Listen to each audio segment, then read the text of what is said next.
Hello दोस्तों, आज इस वीडियो में इस लेक्चर में बताएंगे 8.1 का सवाल लेकर आया हूँ। एक या दो सवाल लेकर आया हूँ, तो इसको देखना और समझना है। इसी तरीके से आपको सभी सवाल बनाए जाएंगे 8.1 के। तो स्टार्ट करता हूँ वीडियो। क्या है कि त्रिभुज ए बी सी में एक त्रिभुज का रहा है।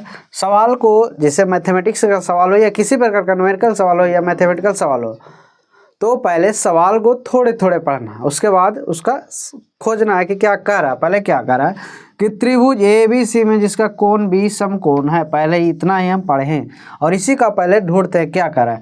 कह रहा है त्रिभुज ए बी सी, एक त्रिभुज पाड़ देते हैं, एक त्रिभुज पाड़ दिए।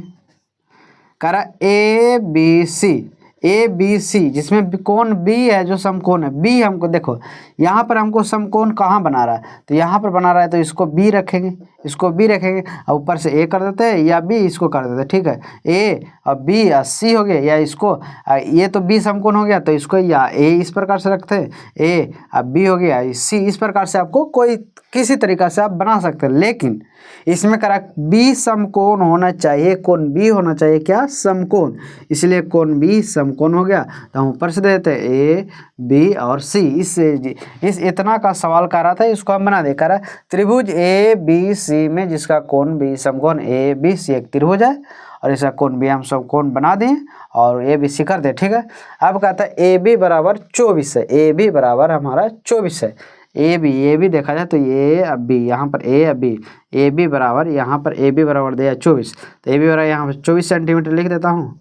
24 ए बी कौन सा? ये भुजा ए बी हो, तो ए बी 24 हो गया और बी सी हमारा कितना हो गया? 7 हो गया बी सी।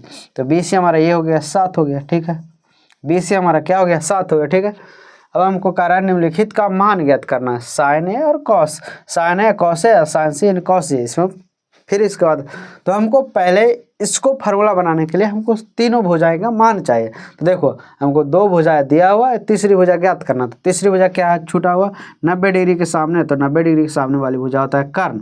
कर्ण का फार्मूला हमने बताया था, क्या होता है कि एच बराबर होता है root under p square plus b square. H बराबर root under p square plus b square. तो एच बराबर होता है पी हमारा 24 हो गया, 24 का स्क्वायर और प्लस 7 का स्क्वायर। क्या हो गया? 24 का स्क्वायर प्लस 7 का स्क्वायर।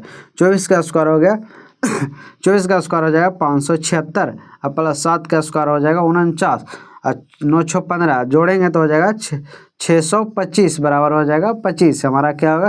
कर्ण हमारा आ गया 25। क्या हो गया? कर्ण हमारा आ गया 25। क्या हो गया? 25।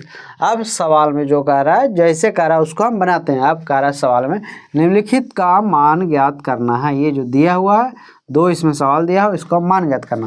पहला हमको कह रहा है साइन ए, तो साइन ए ठीक है, और उसके बाद दूसरा में कह रहा है साइन सी।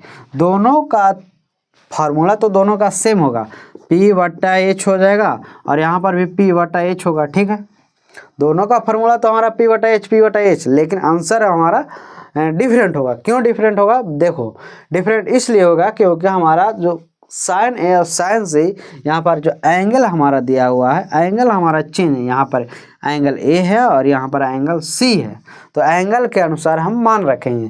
तो एंगल ए के अनुसार देखा जाए तो थीटा साइन ए, थीटा की जगह पर ए लिया यानी एंगल ए लिया, यानी ये लिया। क्या देखो यहाँ पर कर्ण तो हमारा हो गया कर्ण नो चेंज। किसी भी त्रिभुज में कर्ण चेंज नहीं होता, जो कर्ण रहता है जो वही रहता है। कर्ण स्थिर रहता है, कांस्टेंट रहता है, जो है जैसे 25 हो गया। कर्ण हमारा कौन सा होगा? 25 होगा। चाहे कौन सा कोई भी एंगल ले लो, हमारा कर्ण क्या हो जाएगा? 25 ही होगा। नो चेंज, कर्ण नहीं चेंज होता। ठीक है, आधार और लंब चेंज होते रहता है एंगल के अनुसार। तो यहाँ पर देखा जाए ए एंगल ए लिया था, यानी इस एंगल को लिया है, तो इस एंगल के अनुसार हमारा ये जो होगा, एंगल के सामने वाली भुजाएं होती है लंब होते हैं। इस एंगल के अनुसार हमारा लंब कौन सा हो गया? P7 हो गया। तो हमारा लंब क्या सा हो जाएगा? 7, यानी 7 हो गया। और इस एंगल के अनुसार, एंगल सी के अनुसार हमारा लंब ये हो गया 24, तो हमारा ये हो जाएगा 24। तो एक का आंसर हो गया 7/25 और एक का आंसर हो गया 24/25, जबकि दोनों था साइन का मान ही निकालना, लेकिन हमारा जो आंसर चेंज हुआ वो एंगल के अनुसार चेंज हो गया। ठीक है, तो साइन सी का मान निकाल दें, साइन सी का मान निकाल दें, साइन सी का मान निकाल दिए। अब कॉस सी का मान लेता है, कॉस ए कॉस ए और कॉस सी। कॉस सी का माने जाते हैं। कॉस ए का फार्मूला आप लोग जानते होंगे, कॉस थीटा बराबर होता है बी बटा एच हो गया, ठीक है।